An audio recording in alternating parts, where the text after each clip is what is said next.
Hello friends and welcome back to our channel. आज का video है जो कल आईपीओ मंडे के दिन आईपीओ ओपन होने वाला है श्याम मेटालिक्स। उस आईपीओ के बारे में हम थोड़ा डिस्कस करेंगे। क्या उस आईपीओ में आपको पैसा डालना चाहिए, इन्वेस्ट करना चाहिए या नहीं चाहिए, ये और या फिर ये कंपनी किस बारे में है, क्या चीज़ की ये कंपनी है, ये सब चीज़ों पे हम थोड़ी नज़र डालेंगे आज। तो आइए शुरू करते हैं। श्याम मेटालिक्स में आपको बता दूं, ये मेटल इंडस्ट्री से रिलेटेड एक शेयर है। बेसिकली सरिये जो होते हैं और अलग अलग तरह के स्टील प्रोडक्ट्स जो होते हैं, एलॉय के जो प्रोडक्ट्स होते हैं, उसकी मैन्युफैक्चरिंग में ये काम करती है। तो सबसे पहले हम स्टार्ट करेंगे टॉप डाउन अप्रोच से। पहले हम इंडस्ट्री को देखेंगे, उसके बाद कंपनी के बारे में थोड़ा जानेंगे और उसके बाद फाइनेंशियल्स देखेंगे और आईपीओ की पूरी डिटेल्स देखेंगे। सबसे पहले स्टील इंडस्ट्री की डिमांड आपको पता है, जब कोविड हिट हुआ था 2021 में तो काफ़ी ज़्यादा हिट हुआ था स्टील इंडस्ट्री, क्योंकि आपको पता है पूरा काम बंद हो गया था और इंफ्रास्ट्रक्चर, कंस्ट्रक्शन, कोई भी ये बिजनेस था, ये सबसे पहले कैश आउट होता है। और ये सब, और इनमें जो मेजर रिक्वायरमेंट है लेबर की, और आपको पता है लेबर की जो रिक्वायरमेंट थी वो सब के सब लोग जो है वो अपने घर को चले गए थे फर्स्ट वेव के टाइम पे, कोशिश कर रहे थे जाने की। तो उसके कारण ये इंडस्ट्री सबसे ज़्यादा इम्पेक्टेड थी, क्योंकि डिमांड बहुत ज़्यादा ड्रॉप हो गई थी। लेकिन अब ये एक्सपेक्टेड है कि अगले कुछ 3 से 5 सालों में इस इंडस्ट्री में अच्छी डिमांड आएगी। 7 से 8% के आसपास इसका एनुअल ग्रोथ एक्सपेक्टेड है।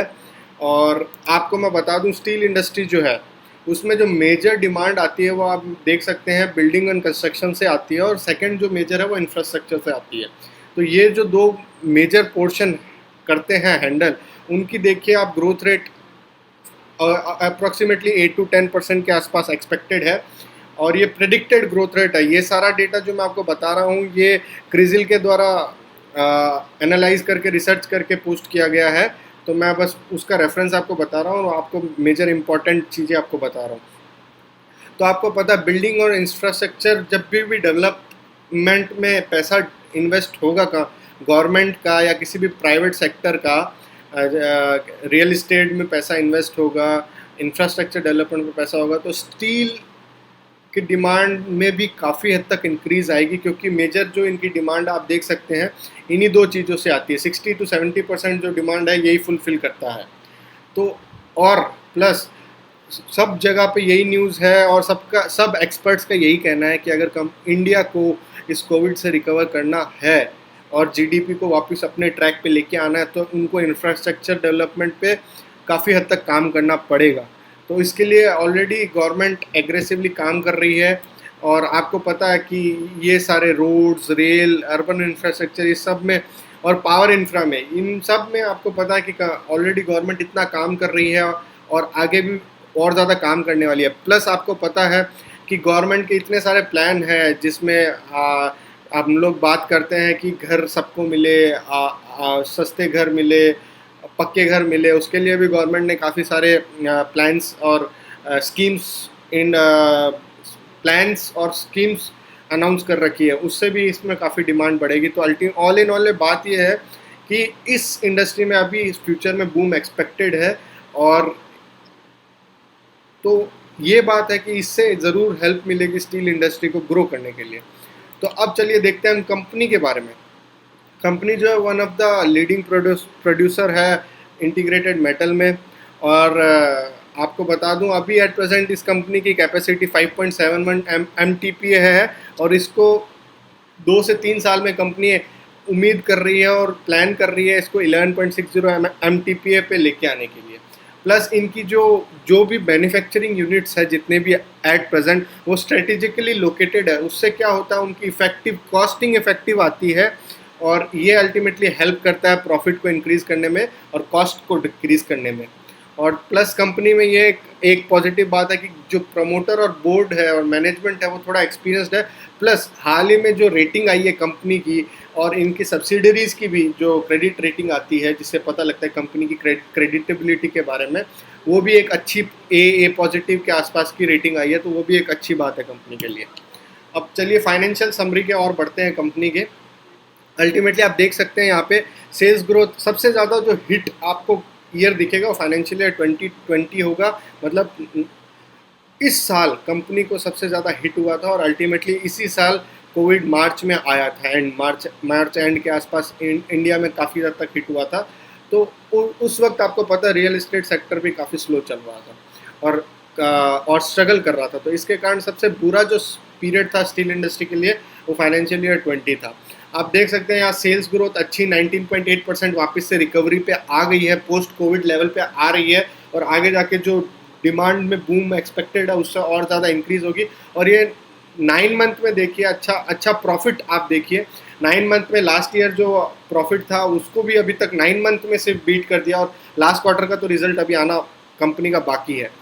और आप देख सकते हैं नेट प्रॉफिट में कितनी ज़्यादा चेंजेस है, 20% का चेंज था, फिर नेगेटिव हुआ, अब 75%। तो कंपनी ये दिखा रही है कि उन्होंने कॉस्ट इफेक्टिव मैनर से प्रॉफिट कन्वर्ट किए हैं। सेल्स इतने नहीं बढ़े लेकिन प्रॉफिट उतने ज़्यादा बढ़े, मतलब कंपनी ने अच्छी तरीके से अपने कॉस्ट को मैनेज किया है in the time of Covid, और कॉस्ट कटिंग बहुत अच्छे से की है। प्लस आप देख सकते हैं ईपीएस भी वापस से नॉर्मलाइज होने की कोशिश कर रहा है, और प्लस अभी नए शेयर इशू होंगे, अल्टीमेटली फ्रेश इशू आएगा इस आईपीओ में, तो उससे ईपीएस कम होगा आगे जाके। उसके बाद हम देखते हैं की रेशियोज़ के तरफ। देखिए पी थोड़ा सा एवरेज के आसपास जा रहा है, और प्राइस टू बुक वैल्यू भी ज़्यादा महंगा नहीं है, ऐसा टू टाइम्स अपने बुक वैल्यू का मांग रही है कंपनी पैसा, लेकिन कंपनी में अच्छे फाइनेंशियल्स है इसीलिए कंपनी मांग रही है। आरओसी देखिए स्टार्टिंग में बहुत अच्छा था, लेकिन 2020 में जो हिट आया उसके बाद वापस से नॉर्मलाइज होने की कोशिश कर रही है आरओसी और आरओसीई दोनों ही। इंटरप्राइज वैल्यू भी इबिटा भी रिकवर होने की कोशिश कर रही है, और इंटरप्राइज बाय सेल्स भी रिकवर अच्छा खासा हो चुका है। अब बात करते हैं एंकर इन्वेस्टर। जो आईपीओ आते हैं उसमें सबसे पहले एक दिन पहले, जैसे कल आईपीओ खुलने वाला है तो उससे पहले ही एंकर इन्वेस्टर्स अपनी बिडिंग कर देते हैं और उनको शेयर्स अलॉट हो जाते हैं। तो इस कंपनी ने अब एंकर इन्वेस्टर से 270 करोड़ के आसपास रेस कर लिया है, और उसमें जो अपर प्राइस बैंड है 306 का, उस पर उन्होंने रेस किया है पैसा। और अल्टीमेटली जो मेजर एंकर इन्वेस्टर, जो बड़े बड़े जो एक्सपर्ट होते हैं इस फील्ड में, उन्होंने कौन से इनमें से एंकर इन्वेस्टर्स हैं जिन्होंने पैसा डाला है। जो मेजर है वो एडलवाइस है, आदित्य बिरला है, कोटक का म्यूचुअल फंड है, SBI general life insurance, IIFL है, निपॉन लाइफ है, मतलब निपॉन इज बेसिकली रिलायंस का जो सेगमेंट है, और एलएनटी ने भी डाला है, और भी बहुत सारे प्राइवेट सेक्टर्स है, प्राइवेट इन्वेस्टर्स है जिन्होंने अपने पैसे डाले हैं, आप देख सकते हैं स्क्रीन पे। आईपीओ की डिटेल्स, सबसे पहले ब्रेकअप, कंपनी जितना भी शेयर्स लेके आएगी आईपीओ में उसमें से 50% जो रिजर्व्ड है वो क्वालिटी इंस्टीट्यूशनल बायर्स के लिए रिजर्व्ड है, और प्लस नॉन इंस्टीट्यूशनल इन्वेस्टर्स के लिए 15% के आसपास वो पर्सन जो एक बार में 2 लाख से ज़्यादा की बिडिंग करते हैं अलॉटमेंट के लिए, उनको नॉन इंस्टीट्यूशनल इन्वेस्टर्स कहते हैं। और बाकी जो है 35% जो है रिटेल इन्वेस्टर्स के लिए रिजर्व्ड है, उसमें से भी 3 लाख शेयर्स के आसपास एम्प्लॉय के लिए इन लोगों ने रिजर्व कर रखा है 15 रुपीज़ डिस्काउंट के ऊपर। आईपीओ का इशू साइज जो है वो 909 करोड़ के आसपास है। प्राइस बैंड आप देख सकते हैं 303 से लेके 306 के आसपास का इसका प्राइस बैंड है। एक लॉट में आपको 45 शेयर्स बिड करने पड़ेंगे, मिनिमम लॉट साइज ये है। प्लस मिनिमम इन्वेस्टमेंट अगर आप इस आईपीओ के लिए अप्लाई करेंगे तो आजमा फैसिलिटी के तहत आपका 13,770 रुपये ब्लॉक होगा। और एट प्रेजेंट जो ग्रे मार्केट है इसमें ये आईपीओ काफ़ी ज़्यादा फेमस हो रहा है और काफ़ी ज़्यादा डिमांड पकड़ रहा है, और एट प्रेजेंट पर शेयर का इसका जीएमपी चल रहा है 150 रुपीज़। अब बात आती है कंपनी आईपीओ क्यों लेके आ रहा है। इसमें से मेजर जो पोर्शन है वो फ्रेश इशू का है, जिसका पैसा कंपनी के पास जाएगी, और कुछ सेकेंडरी सेल का है जो बेसिकली जो प्रमोटर्स थे वो ऑफलोड कर रहे हैं अपना जो स्टेक है।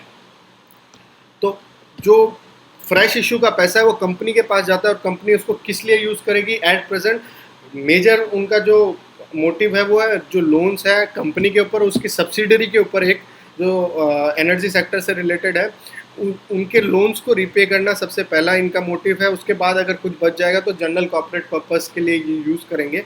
ये अल्टीमेटली ऑल इन ऑल एक आईपीओ की डिटेल है। बाकी इंपॉर्टेंट डेट्स आप देख सकते हैं। इशू जो ओपन हो रहा है वो 14 जून को हो रहा है। इशू जो क्लोज़ हो रहा है वो 16 जून को लास्ट डेट है, 3 बजे क्लोज़ हो जाता है, ये आपको ध्यान में रखने का है। इशू जो अलॉटमेंट है आपको फाइनलाइज हो जाएगा 21 को, जून को, और रिफंड जो है आपको 22 जून के आसपास आ जाएगा, और अल्टीमेटली 24 जून को ये स्टॉक मार्केट में लिस्ट हो जाएगा। अब बात आती है अब बात आती है अब बात आती है कि क्या किया जाए इस आईपीओ में। मैं आपको अपने पर्सनल व्यूज़ बताऊंगा। अल्टीमेटली मैं लास्ट डे के ऊपर देखता हूँ कितने सब्सक्रिप्शन हुए हैं, उस हिसाब से कॉल लेता हूँ। प्लस अल्टीमेटली आप देख सकते हैं कि इस इंडस्ट्री का ग्रोथ आगे जाके फ्यूचर में अच्छा नज़र आ रहा है, स्टील इंडस्ट्री का। और अभी जो एट प्रेजेंट जो लिस्टेड है स्टील इंडस्ट्रीज, वो भी अच्छी खासी मोमेंटम दिखा रहे हैं। प्लस गवर्नमेंट एग्रेसिवली वर्क करेगी इंफ्रास्ट्रक्चर डेवलपमेंट में, ताकि कोविड से जल्द रिकवर हो पाए, तो उससे भी इस इंडस्ट्री का डिमांड बढ़ेगा। और प्लस रिकवरी दे रही है, कंपनी ने अच्छे रिजल्ट पोस्ट करने की कोशिश की है पिछले 9 महीनों में, और अच्छे खासे प्रॉफिट भी पोस्ट किए आपने देखा था। और अल्टीमेटली ऑल इन ऑल अगर लॉन्ग टर्म के लिए आप देखना चाहें तो इन्वेस्ट करने की सोच सकते हैं इस कंपनी में।